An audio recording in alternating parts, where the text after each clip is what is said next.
Hello everyone, I am Priyanka Gaur. Welcome back to my channel learning with pace. आज का हमारा बहुत इंपॉर्टेंट टॉपिक है। The topic name is NEP 2020 which stands for national education policy, या आप ये भी कह सकते हो national policy on education 2020। So ये टॉपिक ना बहुत इंपॉर्टेंट है, जो सीटेट में तो आ ही रहा है, अभी जो आपके सीटेट हो रहे हैं। इसके अलावा KVS, NVS, DSSB and state level पर जो टेट एग्जाम होते हैं वहां पर यहाँ से क्वेश्चन आएंगे ही आएंगे। ध्यान से आपने सुनना है। इसके अलावा आपको ना ये टॉपिक मैं बहुत ईजीएस्ट वे से कराऊंगी, एक ऑर्डर में, और आपको कहीं भी कंफ्यूजन नहीं रहेगी। ठीक है, तो चलिए शुरू करते हैं हमारा टॉपिक। द यूनियन कैबिनेट, या ये कह लो द यूनियन गवर्नमेंट, जो हमारी केंद्रीय सरकार है, इन्होंने NEP 2020 को कब अप्रूव किया था? 29 जुलाई 2020 को। 29 जुलाई 2020 में इसको मंजूरी दे दी गई थी। तो ये जो क्वेश्चन है ये भी पूछा जाता है। ठीक है, अब आपको ना आगे 2020 पढ़ाने से पहले एक ऑर्डर में समझाती हूं कि एजुकेशन पर कितनी पॉलिसीज आज तक आई है ना, हमें ये भी तो पता होना चाहिए। तो देखो, एजुकेशन पर अभी तक 3 पॉलिसी बनी है। पहली जो बनी थी वो 1968 में बनी, सेकंड 1986 में, थर्ड 2020 में, है ना। तो अगर 1968 की बात करें, और कंफ्यूज नहीं होना, क्यों नहीं होना, देखो यहाँ पर 1968 है और यहाँ 1986 है, यहाँ पर आपको ज्यादा कंफ्यूजन होती है। तो एक काम करो, इसको ना ऐसे याद करो, ये 68 है तो यहाँ पर 86 हो गया, बिल्कुल यहाँ पीछे से उल्टा हो गया, है ना।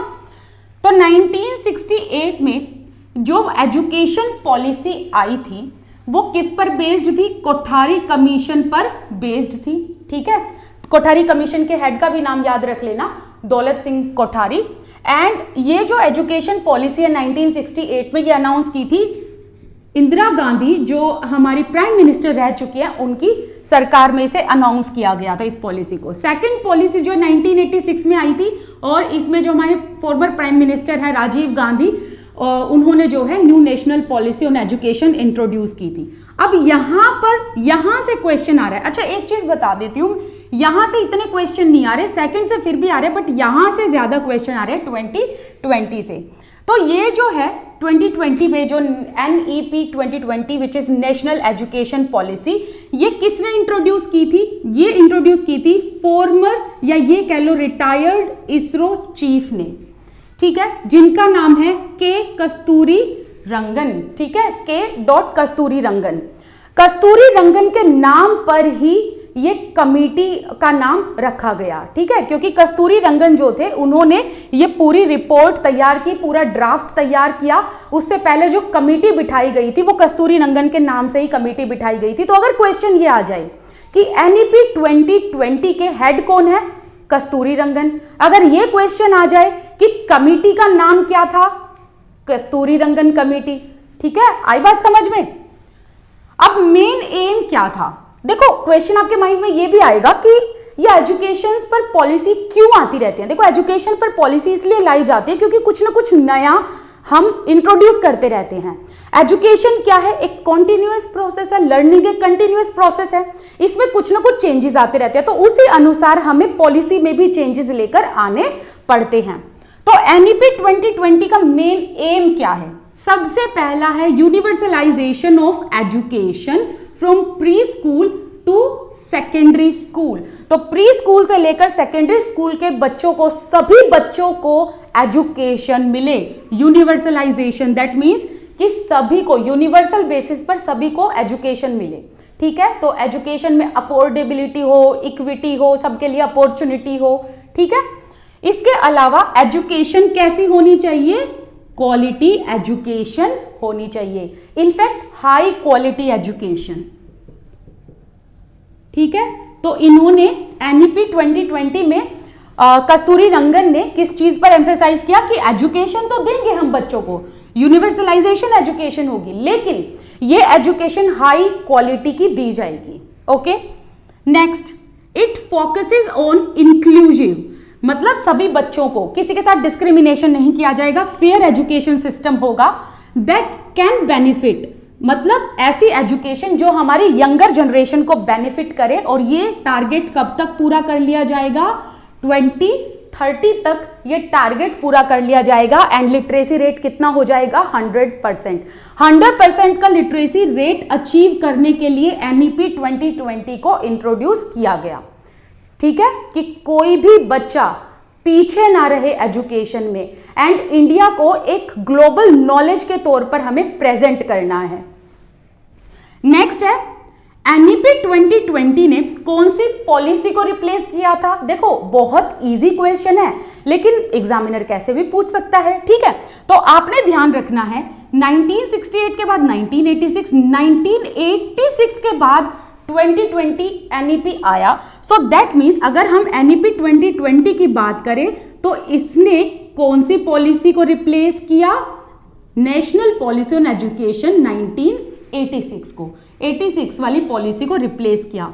34 ईयर्स हो गए। देखो 1986 से अब 2020 का पूरा गणित लगाओगे आपको पता चलेगा 34 साल हो चुके। ठीक है, अब एक और क्वेश्चन आ जाएगा कि भाई इन तीनों में से जो 3 पॉलिसीज हैं एजुकेशन पर, इन तीनों में से 21st सेंचुरी की फर्स्ट एजुकेशन पॉलिसी कौन सी है। तो ऑब्वियसली सी बात है ये जो एनईपी नेशनल एजुकेशन पॉलिसी 2020 है ये 21st सेंचुरी की फर्स्ट एजुकेशन पॉलिसी है ना। अब देखो एनईपी 2020 में एक चीज और सजेस्ट की गई कि जो MHRD है विच stands for ministry of human resource development, इसको रीनेम करा जाए। अब इसका नाम बदल के क्या रखने का सजेशन दिया गया है, एजुकेशन मिनिस्ट्री। तो कस्तूरी रंगन ने ये कहा कि MHRD को रीनेम करके इसका नाम रखा जाए एजुकेशन मिनिस्ट्री। बहुत इंपॉर्टेंट क्वेश्चन है। एंड इन्होंने ये भी कहा कि एजुकेशन मिनिस्ट्री में किस चीज पर मेन एम होगा, हमारा मेन एम होगा एजुकेशन एंड लर्निंग पर, दैट मीन्स शिक्षा एंड सीखने पर। ओके, नेक्स्ट है नेशनल एजुकेशन टेक्नोलॉजी फोरम। तो देखो कस्तूरी रंगन जी ने ये कहा, इस मतलब जो ये एनईपी की पूरी रिपोर्ट तैयार की गई उस डॉक्यूमेंट में क्या कहा गया कि हम एक फोरम तैयार करेंगे जो कि होगी नेशनल एजुकेशन टेक्नोलॉजी फोरम। ये जो फोरम है ये बताएगी कि भाई टेक्नोलॉजी का यूज हमें कैसे करना है एजुकेशन में, ताकि सभी को एजुकेशन मिले, सहूलियत से एजुकेशन मिले। ठीक है, एंड जो बच्चे डिसेबल्ड लाइक जो चिल्ड्रन स्पेशल नीड्स वाले होते हैं उनको हम टेक्नोलॉजी के थ्रू एजुकेशन प्रदान करें, प्रोवाइड करें, तो टेक्नोलॉजी में इंप्रूव किया जाएगा एंड विद टेक्नोलॉजी एजुकेशन में भी इंप्रूव होगा। तो उसके लिए कौन सा फोरम को स्टैब्लिश किया जाएगा, नेशनल एजुकेशन टेक्नोलॉजी फोरम। अब एक चीज यहां ध्यान रखना, 1986 की अगर हम बात करें तो किस तरीके का पैटर्न था एजुकेशन का, 10+2 का। तो ठीक है 10 तक तो आपको पता, आप सारे सब्जेक्ट पढ़ते हो। जब आप ये 2 इयर्स में आते हो जैसे 11th एंड 12th में, तो आपको पता है ना कि 2 इयर्स की 11th एंड 12th की आपकी स्ट्रीम एजुकेशन होती है। 11th एंड 12th क्लास में आपकी स्ट्रीम एजुकेशन होती है। जैसे कि आपको ना एक पैटर्न दिया जाता है, अगर आप मेडिकल ले रहे हो तो आपका बायो मेन सब्जेक्ट होगा। ठीक है, इसके साथ साथ बायो, केमिस्ट्री, फिजिक्स आपको मिलेगा। अब अगर आप नॉन मेडिकल ले रहे हो तो आपको फिजिक्स, मैथ्स एंड केमिस्ट्री मिलेगा। ठीक है, इसके अलावा आर्ट्स, कॉमर्स, इस तरीके के स्ट्रीम जो है वो पढ़ाए जाते थे। बट एनईपी 2020 पॉलिसी में बहुत ही गजब की चीज ये कर दी कि अब कोई स्ट्रीम एजुकेशन नहीं होगी। ठीक है, ये थोड़ी टाइपिंग मिस्टेक है, प्लीज ठीक कर लेना कि स्ट्रीम एजुकेशन तो होगी ही नहीं। Students can choose the subject of their own interest. तो बच्चे जो हैं वो अपने इंटरेस्ट के सब्जेक्ट चूज कर सकते हैं। जैसे कि साइंस पढ़ने वाला बच्चा हिस्ट्री ले सकता है, ज्योग्राफी ले सकता है, इकोनॉमिक्स ले सकता है। ठीक है, तो है ना बेस्ट चीज। एंड आई एम श्योर सब बच्चे यहां से सोचेंगे कि काश ये हमारे टाइम पे अप्लाई होता है ना। तो एनईपी 2020 में ध्यान रखना कि no stream education, that means कि बच्चे जो हैं अपनी मर्जी से सब्जेक्ट्स को चूज कर सकते हैं जो उनका मन करे। ठीक है, कोई कॉम्बिनेशन नहीं होगा। पहले तो क्या होता था ना, ये अगर चीज ले ली, मैथ ले लिया, तो इसके साथ आपके कॉम्बिनेशन सब्जेक्ट होंगे। अब ऐसा नहीं है, अब बच्चे बिल्कुल फ्री हैं। अब यहां आपको मेन क्या ध्यान रखना है, जो सीटेट में आजकल पूछा जा रहा है, यहां पर बहुत सारे स्टार लगा लो, ठीक है। एनईपी 2020 पॉलिसी में जो एजुकेशन का पैटर्न है दैट इज 5-3-3-4, ओके, 5-3-3-4, ध्यान रख लो, इसको रट लो बिल्कुल, 5-3-3-4। अब ये वाला जो पार्ट है ना, ये मैं अभी समझाऊंगी, लेकिन इसके बाद, क्योंकि यहां से क्वेश्चन आ रहे हैं, तो इसको हम थोड़ा सा इलेबोरेशन में करेंगे कि 5-3-3-4 इनका क्या मतलब है, कि 5 साल, 3 साल, फिर 3 साल, फिर 4 साल, इसको हम अभी पढ़ेंगे। नेक्स्ट है बाय 2030, मतलब 2030 तक आपका जो बीएड डिग्री है ये 4 साल की इंटीग्रेटेड बीएड डिग्री होनी चाहिए। ये तो खैर आपको लोगों को पता ही है।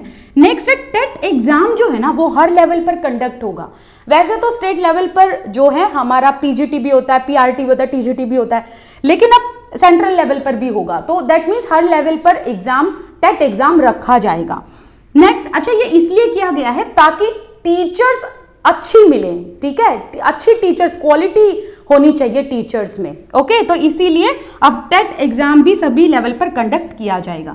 अच्छा, हमारी इंडिया का जितना जीडीपी है, ये ध्यान रखना, ये इंपॉर्टेंट है, जितना हमारी इंडिया का, भारत का जीडीपी आता है उस टोटल में से जो 6% है ना, वो एजुकेशन पर एक्सपेंड किया जाएगा, खर्च किया जाएगा, ओके। अब यहां पे बात करते हैं, देखो पहले क्या था, आरटीई एक्ट में जो सीसीई है, कंटिन्यूअस एंड कॉम्प्रिहेंसिव इवैल्यूएशन, उसे फॉलो किया जाता था।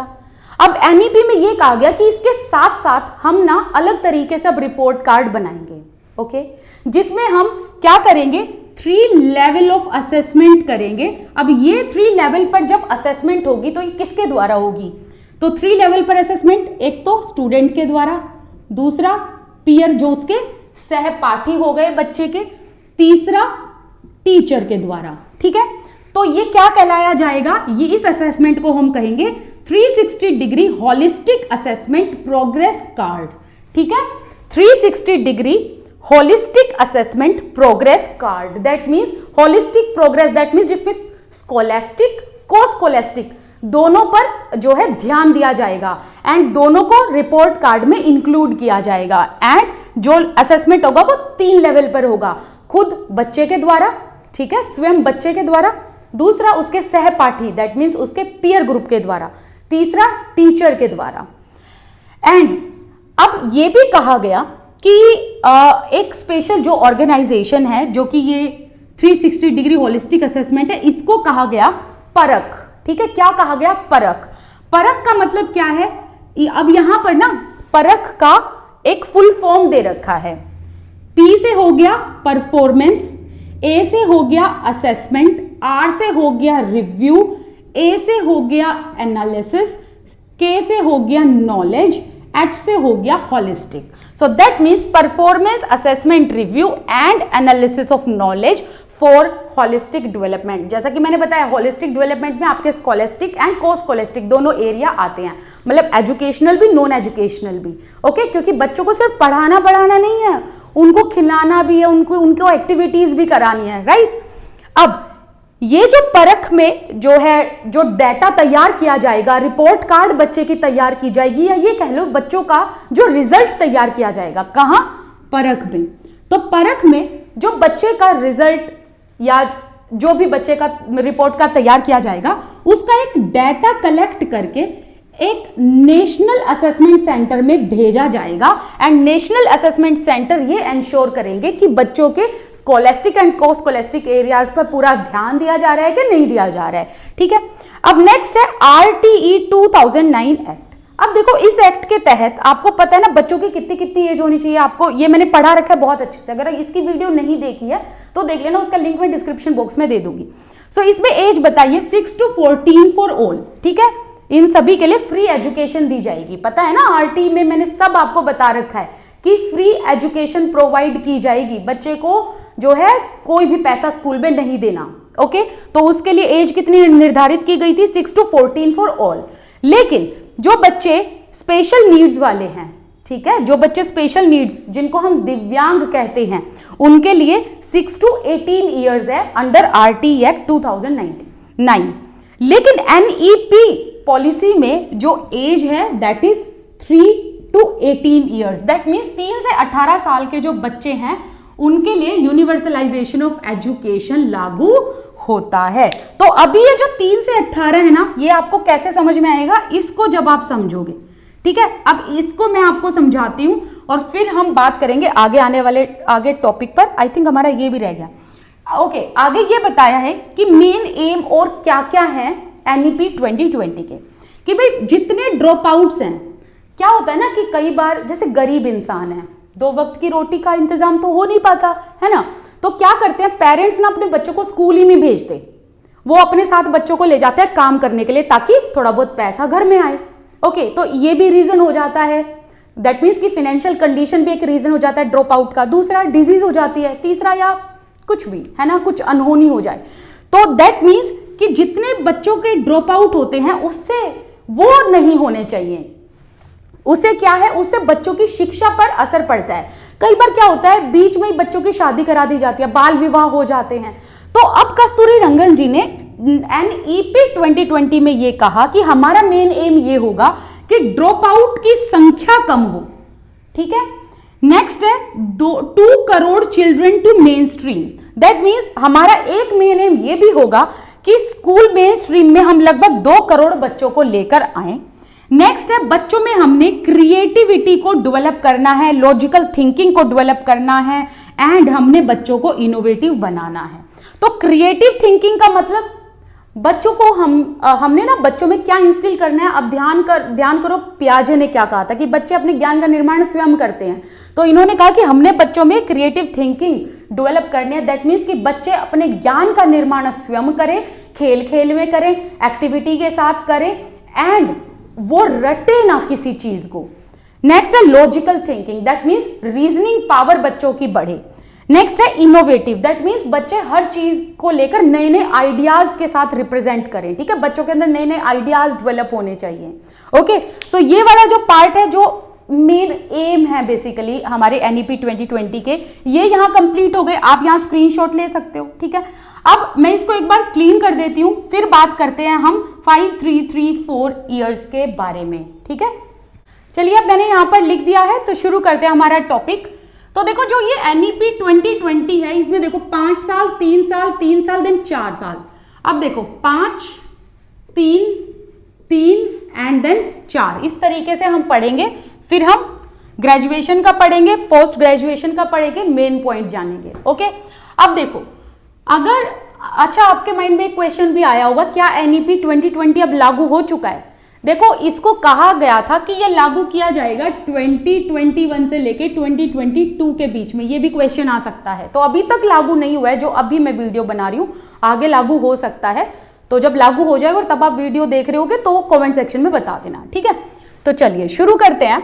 अब देखो ये जो 5 साल है, इसको ना ये है फर्स्ट स्टेज, ठीक है, 5 साल की।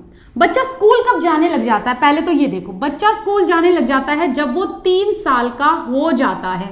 तो ये जो 5 साल है, बच्चा 3 साल का स्कूल गया, तो अब जो उसके 5 साल कंप्लीट हो गए, तो उसकी एज कितनी हुई? 3 से 8 साल। तो इसमें बच्चा 3 से 8 साल का होता है, ठीक है।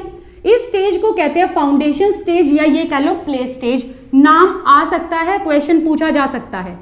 तो ये जो 5 साल है, इसको 2 भागों में डिवाइड किया गया है, एक तो 3 साल, एक 2 साल। ये जो 3 साल है, ये है प्री स्कूल। ओके, ये क्या है? ये है प्री स्कूल। ध्यान रखना, NEP से पहले प्री स्कूल को क्या बोला जाता है? आंगनवाड़ी बोला जाता है। तो बच्चे जब स्कूल जाते हैं, जब 3 साल के हो जाते हैं, वो स्कूल गए, ठीक है। अब स्कूल गए तो बच्चे आंगनवाड़ी गए। फिर जब वो गवर्नमेंट स्कूल में एडमिशन लेते हैं, तो वो फर्स्ट एंड सेकेंड क्लास में एडमिशन लेते हैं। Okay, first and second class में। तो अब देखो ये जो 3 साल है, इसमें बच्चा अभी प्री स्कूल में है। तो ये कहा गया NEP 2020 में कि अब हम आंगनवाड़ी नहीं बोलेंगे, अब हम क्या बोलेंगे?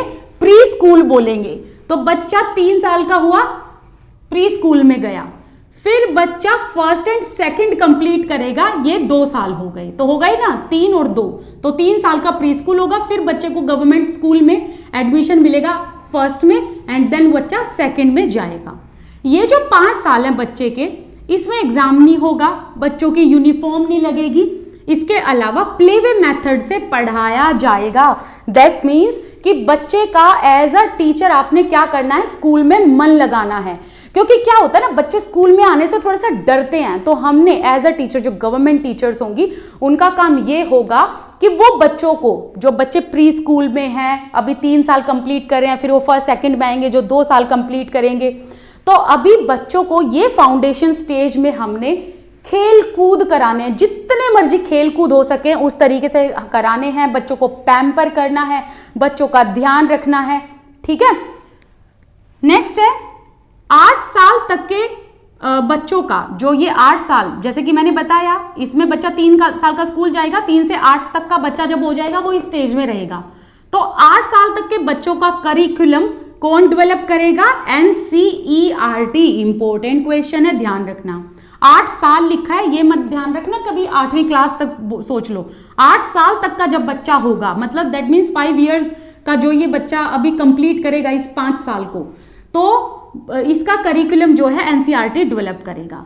ये जो फाउंडेशन स्टेज है इसे ECCE भी कहा जाता है, that means early childhood care and education. ठीक है, जिसमें यह ध्यान दिया जाएगा कि बच्चों का क्या पालन पोषण स्कूल में सही हो रहा है, बच्चों को क्या प्रॉपर जो है खाना पीना मिल रहा है कि नहीं मिल रहा है, क्या बच्चों की प्रॉपर एक्टिविटी हो रही है कि नहीं हो रही है, बच्चों का स्वास्थ्य है, वैक्सीनेशन, दैट मीन्स टीकाकरण पर ध्यान दिया जाएगा इसमें। ठीक है, फिर इसके बाद 5 साल हमारा हो गया कंप्लीट, फिर 3 साल पे आता है। ये जो 3 साल है, इस स्टेज को कहते हैं प्रिपरेटरी स्टेज। अब ये जो स्टेज है, इसमें क्या होगा, यहां से एग्जाम कंडक्ट होंगे, और ये इंपॉर्टेंट क्वेश्चन बन जाता है, क्योंकि यहां एग्जाम नहीं हो रहे तो क्वेश्चन ये आ जाएगा, एग्जाम कब से स्टार्ट होंगे, तो प्रिपरेटरी स्टेज से। इसमें एज क्या है बच्चों की, 8 से 11, और क्लास कौन सी होगी, देखो यहां पर बच्चे ने 2nd कंप्लीट करी, तो 3rd, 4th एंड 5th। ध्यान रखना, सीटेट PRT का जो आप एग्जाम देते हो वो इसी के लिए देते हो, इन्हीं बच्चों को पढ़ाने के लिए, है ना। आप 3rd, 4th और 5th की EVS कंप्लीट करते हो। अब इस एज में बच्चों को जब पढ़ाया जाएगा, विद एक्टिविटी पढ़ाया जाएगा। ठीक है, आपने एक्टिविटी भी कंडक्ट करानी है। बच्चों को यहां पर मैथ, साइंस, आर्ट्स पढ़ाया जाएगा। इसके अलावा लैंग्वेज कौन सी यूज की जाएगी, ये बहुत इंपॉर्टेंट पॉइंट है। तो मदर टंग में बच्चों को पढ़ाया जाएगा। ध्यान रखना, मदर टंग, लेकिन एग्जामिनर अलग अलग वर्ड से पूछ सकता है, तो आपको तीनों याद रखना है। मदर टंग कह लो, रीजनल लैंग्वेज कह लो, या लोकल लैंग्वेज कह लो, या स्टेट लैंग्वेज कह लो। ठीक है, तो एग्जामिनर कैसे भी पूछ सकता है, मतलब इसका एक ही है, दैट मीन्स कि हम मदर टंग को ज्यादा जोर देंगे इस स्टेज में। ठीक है, अब ध्यान रखना, इंग्लिश इज नॉट मैंडेटरी, तो इंग्लिश को अगर आप यूज ना भी करो तो चलेगा, लेकिन बच्चों को हमने मदर टंग में या रीजनल या ये कर लो लोकल लैंग्वेज में पढ़ाना है। ओके, अब इसके बाद नेक्स्ट 3 साल आ गए। ओके, तो ये 5 कंप्लीट कर लिए, फिर 3 कंप्लीट कर लिए, अब ये 3 वाले की बात आई। इसे कहा गया है मिडल स्टेज, जो आप सीटेट TGT का एग्जाम देते हो, है ना। अब क्लास कौन सी हुई, 6ठी, 7वीं, 8वीं। 11 से 14 साल के बच्चे हैं, 11 to 14 ईयर्स के बच्चे होंगे। अब यहां से ये बड़ा इंपॉर्टेंट क्वेश्चन बनता है कि हम मिडिल स्कूल या मिडिल स्टेज कह लो आप इसको, इसमें क्या करते हैं, हम बच्चों को 6ठी क्लास से ही NEP में वोकेशनल स्टडी कराएंगे। ठीक है, वोकेशनल स्टडी कराएंगे। तो NEP 2020 में ये कहा गया कि 6ठी क्लास से हम बच्चों को वोकेशनल स्टडी कराएंगे। तो ये जो vocational study 6th, 7th, 8th चलेगी, जिसमें हम बच्चों को क्या क्या सिखाएंगे, लिख लेना प्लीज। वोकेशनल स्टडी में जैसे कि वीविंग सिखा देंगे, मतलब कढ़ाई, बुनाई, कुकिंग सिखा देंगे। ठीक है, जैसे कि कुछ खाना पीना बनाना है, आगे जाकर बच्चा इन चीजों को as a professional activity adopt कर सकता है। ठीक है, इसके अलावा जैसे इलेक्ट्रीशियन का काम सिखा दिया, प्लम्बर का काम सिखा दिया। ये सब हम क्यों सिखाएंगे, ताकि बच्चे को प्रोफेशनल बनाया जा सके एंड आगे जाकर वो कुछ काम खोल सके। तो दैट मीन्स हम यहाँ बच्चे को वोकेशनल स्टडी देंगे एंड इंटर्नशिप डेवलप करेंगे। दैट मीन्स उसका कौशलता का विकास करेंगे, उसको प्रोफेशनल बनाएंगे। ठीक है, मतलब कहीं ना कहीं इसको कह सकते हो कि प्रैक्टिकल नॉलेज देना। फिर हमारा 5, 3, 3 कंप्लीट हुआ, अब आया 4 साल। अब देखो ये जो 4 साल है इसे कहा गया सेकेंडरी एजुकेशन। 2 भागों में डिवाइड करो, 9th, 10th, फिर 11th, 12th। एज कितनी होगी, 14 से 18 साल तक के बच्चे। अब एनईपी 2020 की जो मैंने बताया था ना, यूनिवर्सलाइजेशन ऑफ एजुकेशन, तो एनईपी 2020 में कितनी एज है, ध्यान रखना मैंने आपको क्या बताया था, 3 साल से लेकर 18 साल। दैट मीन्स प्री स्कूल से लेकर सेकेंडरी एजुकेशन तक यूनिवर्सलाइजेशन ऑफ एजुकेशन होगी and high quality education provide की जाएगी। इसमें बच्चों के पास फ्रीडम है कि वो कोई भी सब्जेक्ट चूज कर सकते हैं, जैसा मैंने अभी आपको बताया था कि साइंस वाले बच्चे हिस्ट्री पढ़े, आर्ट्स पढ़े, कॉमर्स पढ़े, उनकी मर्जी। बोर्ड एग्जाम जो होंगे 10th के 12th के वो बहुत इजी होंगे, मतलब इतने डिफिकल्ट नहीं होंगे, ऐसे होंगे कि बच्चों को बर्डन नहीं होगा। अच्छा एक और चीज, सेमेस्टर सिस्टम होगा, ध्यान रखना। सेमेस्टर सिस्टम इसलिए होगा, सॉरी सेमेस्टर सिस्टम 2 बार होगा, 1 और 2, तो सेमेस्टर 2 होंगे, 1 एंड 2, 2 सेमेस्टर सिस्टम होंगे ताकि बच्चों का बर्डन कम किया जा सके। नेक्स्ट है, बच्चे ने 12th कर ली, सेकेंडरी एजुकेशन कंप्लीट कर लिया, 12वीं क्लास के बाद बच्चा क्या करेगा, तो बच्चे का एक कॉमन टेस्ट कंडक्ट कराया जाएगा which would be called as CAT, and graduation जो है वो 4 साल की होगी। तो first, second, third and fourth, अगर बच्चे ने सिर्फ ग्रेजुएशन का 1 साल कंप्लीट किया तो भी उसे सर्टिफिकेट दिया जाएगा कि हाँ भाई बच्चे ने ग्रेजुएशन का 1 साल कंप्लीट किया है। 2 साल करेगा तो भी कोई दिक्कत नहीं, 2 साल का डिप्लोमा मिल जाएगा। अगर आपने ग्रेजुएशन 3 साल का करा और ड्रॉप कर दिया तो कोई दिक्कत नहीं, आपको डिग्री मिल जाएगी। अगर आपने 4 साल कंप्लीट कर दिया तो और भी अच्छी बात क्या है भाई इससे, है ना, तो रिसर्च एंड डिग्री दोनों आपको मिल जाएगा। तो ये सर्टिफिकेट मिलेगा रिसर्च एंड डिग्री का। अब यहां पर आपको क्या ध्यान रखना है, देखो हमारे टाइम पर तो क्या होता है ना, बीच में अगर छोड़ दिया किसी ने तो किसी को कोई सर्टिफिकेट नहीं मिलता। अगर ड्रॉप आउट है, जैसे कि ग्रेजुएशन में किसी ने अगर बीच में ही छोड़ दिया, फर्स्ट सेमेस्टर के बाद छोड़ दिया या 2 साल बाद छोड़ दिया, उसको डिग्री नहीं मिलती, फिर नहीं मिलती ना, तो उसको तीसरा साल कंप्लीट करना पड़ता है ना। लेकिन इसमें ये कहा गया कि अगर बच्चे ने ड्रॉप आउट कर दिया और बच्चा किसी वजह से आगे पढ़ाई नहीं कर पाया, फिर भी हम उसको डिग्री देंगे। 1 साल ग्रेजुएशन कंप्लीट कर ली तो सर्टिफिकेट, 2 साल कर ली तो डिप्लोमा, 3 साल कर ली तो डिग्री का सर्टिफिकेट, 4 साल कर ली तो रिसर्च एंड डिग्री वाला सर्टिफिकेट मिलेगा, जो सबसे बेस्ट चीज है। नेक्स्ट है ग्रेजुएशन और पोस्ट ग्रेजुएशन मिलाकर 5 साल की होगी। अब एक चीज ध्यान रखना, ग्रेजुएशन यहाँ 4 साल की बताई है, लेकिन अगर बच्चे ने ग्रेजुएशन 3 साल की करी है, ठीक है, बच्चे ने अगर ग्रेजुएशन सिर्फ 3 साल की करी है तो 2 साल का पोस्ट ग्रेजुएशन होगा, तो 3 और 2 5 हो गए। और अगर बच्चे ने 4 साल की ग्रेजुएशन करी है तो पोस्ट ग्रेजुएशन 1 साल की होगी, 4 और 1 5 हो गई। तो कुल मिलाकर ग्रेजुएशन और पोस्ट ग्रेजुएशन 5 साल की होगी। अगर ग्रेजुएशन बच्चे ने 3 साल की करी है तो उसको डिग्री मिल जाएगी एंड फिर 2 साल का उसको पोस्ट ग्रेजुएशन करना पड़ेगा। लेकिन अगर बच्चे ने 4 साल की ग्रेजुएशन कर ली तो अब उसको पोस्ट ग्रेजुएशन 1 साल का करना पड़ेगा। That means post graduation and graduation मिलाकर 5 साल के। अब एमफिल की कोई जरूरत नहीं है, डायरेक्ट पीएचडी में एडमिशन एंड 4 साल की पीएचडी होगी। अच्छा, यहाँ री एंट्री लिखा है मैंने, ये बहुत इंपॉर्टेंट है। री एंट्री का मतलब अगर कोई बच्चा बीच में एजुकेशन छोड़ देता है, बीच में स्कूल छोड़ देता है, तो उसको वापस लिया जाएगा। अब री एंट्री होगी। दैट मीन्स इस एजुकेशन सिस्टम में हम क्या देखते हैं, फ्लेक्सिबिलिटी देखते हैं। क्या देखते हैं, फ्लेक्सिबिलिटी देखते हैं। बच्चे का साल खराब नहीं होना चाहिए, ठीक है। तो यहां पर आपको समझ आया कि किस तरीके से एजुकेशन पर ध्यान दिया गया है इस पॉलिसी में, एंड नॉट ओनली स्कॉलेस्टिक बल्कि को स्कॉलेस्टिक एजुकेशन पर भी। मतलब को स्कॉलेस्टिक एजुकेशन का मतलब है कि कुछ एक्टिविटीज वगैरह, स्पोर्ट्स वगैरह, ठीक है। तो ये हमारा एनईपी 2020 कंप्लीट होता है। कोई डाउट है तो प्लीज कमेंट सेक्शन में बता देना। आप मेरे साथ टेलीग्राम, इंस्टाग्राम पर जुड़ सकते हैं। मैं इंस्टाग्राम की आईडी यहां आपको स्क्रीन पे दे दूंगी। एंड आप मेरे चैनल पर पहली बार आए हो तो प्लीज सब्सक्राइब करके जाना। अगर आपको एनईपी 2020 के क्वेश्चन आंसर चाहिए तो मुझे कमेंट सेक्शन में जरूर बता देना। Thank you so much.